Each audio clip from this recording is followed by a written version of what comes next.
भाइयों और बहनों, राष्ट्रपति जी ने आपातकाल की घोषणा की है. इंदिरा गांधी यांनी 25 जून 1975ला रेडिओवरून ही घोषणा केली. या घोषणेने देशभरात आणीबाणी लागू झाली. ही आणीबाणी पुढे 21 मार्च 1977 पर्यंत चालू राहिली. इंदिरा गांधी यांच्या या तक्रातंत्रामागे अनेक कारणे होती. त्यापैकी एक कारण म्हणजे अलाहाबाद हायकोर्टाने रद्द केलेली त्यांची खासदारकी. 24 जानेवारी 1966ला पहिल्यांदा पंतप्रधान झालेल्या इंदिरा गांधी 1971च्या लोकसभा निवडणुकीपर्यंत देश, सरकार आणि काँग्रेस पक्षावर मजबूत पकड बनवली होती. इंदिरा गांधींना विरोध म्हणजे देशाला विरोध असं त्यावेळेचं त्यांच्या समर्थकांनी एक चित्र बनवलं होतं. अशा 1971च्या निवडणुकीत इंदिरा गांधी यांनी रायबरेलीतून लोकसभा निवडणूक लढवली. प्रतिस्पर्धी असलेल्या संयुक्त सोशलिस्ट पार्टीचे उमेदवार राज नारायण यांचा त्यांनी 1,11,810 मतांनी पराभव केला होता. राज नारायण यांनी इंदिरा गांधी विरोधातील या निवडणुकीला खूपच प्रतिष्ठित केले होते. त्यांनी त्यांची सर्व शक्ती पणाला लावून ही निवडणूक लढवली होती. त्यामुळे विजय हा आपलाच होईल अशी त्यांची खूप खात्री होती. निवडणुकीचे निकाल जाहीर होण्याआधी त्यांच्या समर्थकांनी विजयी मिरवणूक सुद्धा काढली होती. एवढा त्यांना जिंकण्याबद्दल कॉन्फिडन्स होता. पण ज्यावेळी निकाल जाहीर झाला त्यावेळी मात्र राज नारायण प्रत्यक्षात 1 लाखापेक्षा जास्त मतांनी निवडणूक हारले होते. पण राज नारायण यांनी हार न मानता इंदिरा गांधी यांच्या निवडीला अलाहाबाद उच्च न्यायालयात आव्हान दिले. राज नारायण यांनी आरोप केला की इंदिरा गांधींनी त्यांच्या निवडणुकीत सरकारी यंत्रणेचा वापर केला. एकूण 7 आरोप त्यांनी या तक्रारीमध्ये लावले होते. त्यांचा पहिला आरोप असा होता की इंदिरा गांधी यांनी सरकारी पदावर असलेल्या यशपाल कपूर यांना त्यांचे निवडणूक प्रतिनिधी म्हणून नेमलेलं होतं. दुसरा आरोप होता की प्रचारादरम्यान सभांचे स्टेज बांधण्यासाठी आणि लाऊडस्पीकर लावण्यासाठी इंदिरा गांधी यांनी सार्वजनिक बांधकाम विभागाच्या कर्मचाऱ्यांचा वापर केला होता. लोकप्रतिनिधी कायद्यानुसार सरकारी यंत्रणेचा वापर निवडणूक प्रचारात करता येत नाही. इंदिरा गांधी यांनी मत मिळवण्यासाठी पैसे वाटले असा त्यांच्यावर तिसरा आरोप होता. बोगस मतदान आणि इतरही आरोप त्यांच्यावर केले गेले. राज नारायण यांनी ज्या वेळेला कोर्टात धाव घेतली त्यावेळी त्यांच्या या भूमिकेकडे एक राजकीय स्टंट म्हणून पाहिलं गेलं. कुणीही ते फारसं गांभीर्याने घेतलं नव्हतं. पण अलाहाबाद हायकोर्टाने ज्यावेळी त्यावर सुनावणी घेण्यास मान्य केलं तेव्हा मात्र सर्वजण चपापून गेले होते. ही केस म्हणजे वाहतुकीच्या नियमांचं उल्लंघन केलं म्हणून पंतप्रधानाला कामावरून काढून टाकणं अशी टिप्पणी त्यावेळेला लंडन टाइम्सने केली होती.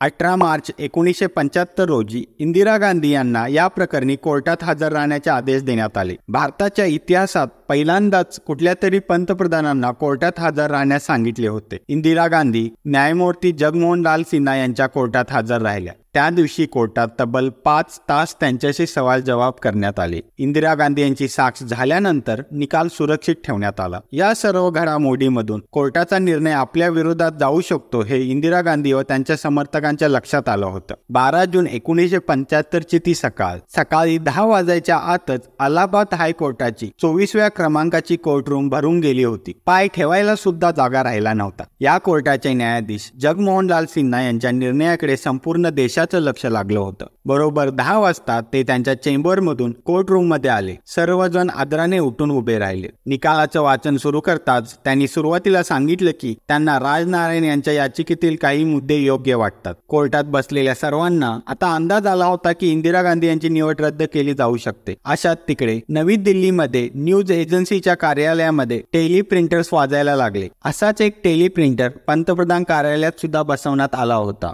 त्यावर एक मेसेज फ्लॅश झाला, इंदिरा गांधी यांची खासदारकी रद्द. अर्थात तिकडे अलाहाबादच्या हायकोर्टात जस्टिस सिन्हांनी हा निकाल दिला होता. राज नारायण यांनी केलेल्या 7 आरोपांपैकी 5 आरोपाबाबत जस्टिस सिन्हा यांनी इंदिरा गांधी यांना दिलासा दिला होता. पण 2 आरोपाखाली मात्र इंदिरा गांधींना दोषी ठरवण्यात आलं होतं. कोर्टाने त्यांची खासदारकी रद्द करत पुढील 6 वर्षासाठी लोकसभा आणि विधानसभा निवडणूक लढवण्यासाठी बंदी घातली होती. न्यायमूर्ती सिन्हांनी त्यांच्या निकालात त्यासाठी कारण देताना लिहिलं होतं की इंदिरा गांधींनी त्यांच्या निवडणुकीत सरकारी अधिकारी आणि सरकारी यंत्रणेचा वापर केला आहे, जे लोकप्रतिनिधी कायद्याचं उल्लंघन आहे. फक्त भारतातच नाही तर पूर्ण जगभरात पहिल्यांदाच असं घडत होतं. कुठल्या तरी पदसिद्ध पंतप्रधानाबाबत हायकोर्टाने अशा प्रकारचा निर्णय दिला होता. कोर्टाचा निकाल आल्यानंतर दिल्लीतल्या इंदिरा गांधींच्या निवासस्थानी काँग्रेसच्या बड्या नेत्यांची गर्दी जमायला लागली. त्याचं वर्णन करताना दिवंगत ज्येष्ठ पत्रकार कुलदीप नय्यर यांनी सांगितले की हा निकाल आल्यानंतर मी बाबू जगजीवन राम यांना भेटायला गेलो होतो. त्यांना विचारलं की आता पुढे काय होणार. तेव्हा ते म्हणाले की कायद्याने तर त्यांना राजीनामा द्यायला लागेल, पण त्या तो देणार नाही. मग तुम्ही कोणी सांगणार नाही का असं मी विचारलं तर ते म्हणाले तेवढी हिंमत कोणाचीही नाही, पण त्यांनी राजीनामा दिला तर पुढचा पंतप्रधान कोण यावरून भांडण लागतील. इंदिरा गांधी त्यावेळेला द्विधा मनस्थितीत होत्या. त्याच वेळेस त्यांना माहिती मिळाली की जस्टिस सिन्हा यांनी त्यांच्या निर्णयाविरोधात सुप्रीम कोर्टात जाण्यासाठी इंदिरा गांधी यांना 20 दिवसाचा अवधी दिला आहे. इंदिरा गांधींनी त्यावेळेचे प्रसिद्ध वकील नानी पालकीवालांना पाचारण केले. त्यांनी सर्व पेपर नव्याने तयार करून सुप्रीम कोर्टात धाव घेतली. 22 जून 1975 ही याचिका सुप्रीम कोर्टात न्यायाधीश V.R. कृष्ण अय्यर यांच्या समोर सुनावणीला आली. नानी पालकीवाला यांनी इंदिरा गांधींची बाजू मांडली तर शांतिभूषण यांनी राजनारायण यांची बाजू मांडली. ज्या दिवशी अय्यर यांच्या कोर्टात ही याचिका सुनावणीला आली त्याच दिवशी त्यावर सुनावणी घेऊन निर्णय घेण्याचा अय्यर यांनी ठरवलं. कुठलाही लंच ब्रेक न घेता संध्याकाळी 5:30 पर्यंत सुनावणी घेण्यात आली. त्यानंतर मध्यरात्रीपर्यंत अय्यर त्यांच्या निकालाचं लिखाण करत होते. 24 जून 1975 न्यायाधीश अय्यर यांनी अलाहाबाद हायकोर्टाच्या निर्णयाला अंतरिम स्थगिती दिली.